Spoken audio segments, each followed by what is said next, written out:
এসে দাঁড়িয়েছি মা, সেটিও ভগবানের কৃপায়। তোমরা জানো না মা, 2 মাস আগে আমার একটা বড় অপারেশন হয়েছে। কিন্তু মা, সবাই বলে ভগবান যদি চায় তাহলে সবকিছু করা যায়।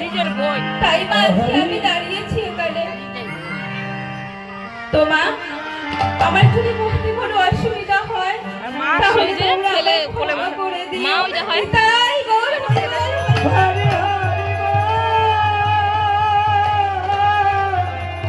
হরি হরি হরি হরি বল ওরে পাগল মন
Sakina